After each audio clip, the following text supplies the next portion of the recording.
Macca's Guides. Hey guys, Macca here playing Red Dead Redemption 2. In this video, I'll be showing you a stranger mission strand. The stranger is Marko Dragic, and you will be doing the Bouncing Boy. That's the quest line, and this will result in a cool item you can pick up, as well as a small Easter egg, but it'll also result in an achievement or trophy called Artificial Intelligence. And the first step will be to locate him. After the introduction of Chapter 4, he'll be available in Saint Denis and only spawns between the hours of 6 a.m. to 6 p.m. in this position. Once he's there, you can approach him and talk to him in order to start this series of missions. After this first introduction cinematic, you will be put inside of the small pond here, and you'll be controlling a remote-controlled kind of battleship. And the controls are pretty terrible, as many of the controls in this game, in my opinion. It's the worst part of the game easily, but you will have to take out all of the battleships inside of the pond by steering the boat around, firing the torpedoes, and destroying them while avoiding the magnetic mines. Then there will be a second part where you are destroying small sailboats that you kind of have to time the torpedoes a little bit. You are able to get hit by one mine one time, and that will cause your boat to kind of smoke, as you see mine on screen. But as long as you don't get hit a second time, you will survive. And then once you return the boat for the second time, this will conclude the first part of this side quest. The next part involves you going to Doverhill, which is where his lab is, as noted in the small cutscene. Afterwards, he will only be available in his lab between the hours of 10 p.m. and 5 a.m., and will only be available after 24 hours of time in-game have passed, and only available if there is an active thunderstorm in the area, which should happen automatically once you reach this area if enough time has passed. If it's not thunderstorming, you should be able to leave and come back, and thunderstorms will be very common in this area while you have this mission active. What I did was I used the train to go to Annesburg, which took some time off the clock. I then checked into the hotel in Annesburg through the gunsmith, and I slept there for about 24 hours, made sure it was nighttime, rode out to Doverhill, got lucky with a thunderstorm as everyone else should, and just walked in through the back door to start the next part.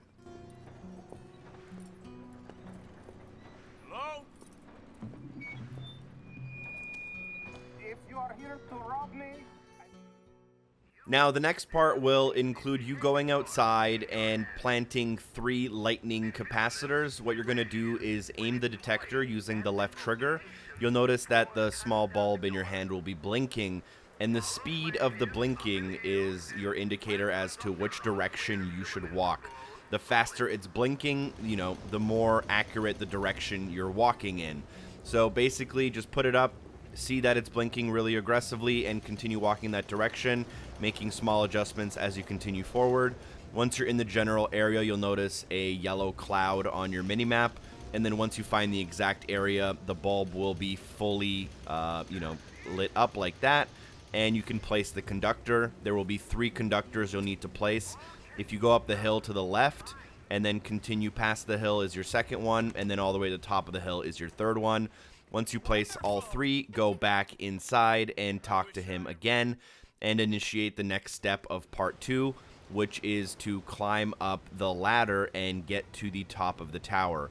So to do this, all you'll want to do is kind of hop up on one of these ledges. There is a ladder kind of in the middle of this tower structure, and you'll need to get to the very top of the tower where you can find a circuit board. what I got myself into.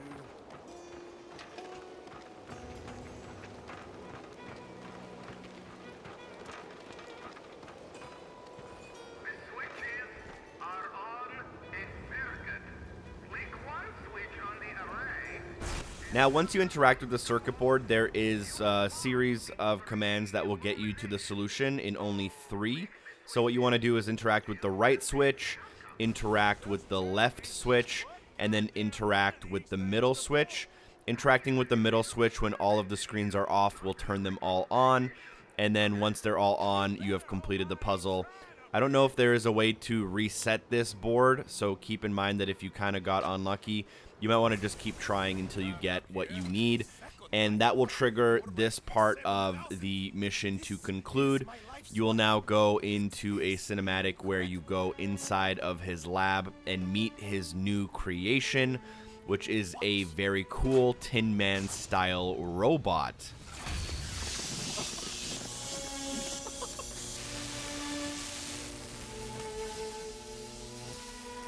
Now, at the end of part 2, he will tell you to leave him alone and come back, and you can check on him in a few days. So what I did was I went to Annesburg, and I slept in the hotel for like 3 days straight.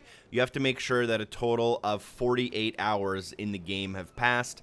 So if you haven't been sleeping a lot, you can get, I believe, 48 hours done by sleeping in a hotel 3 times consecutively. And now you should be able to go back to his lab and check up on him. And unfortunately, the robot is no longer there, and Marko has been killed.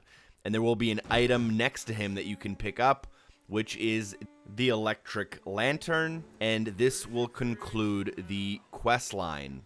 At this point, your achievement or trophy should unlock. You will now also have a new lantern to equip. If you find yourself in a dark spot, you can use it.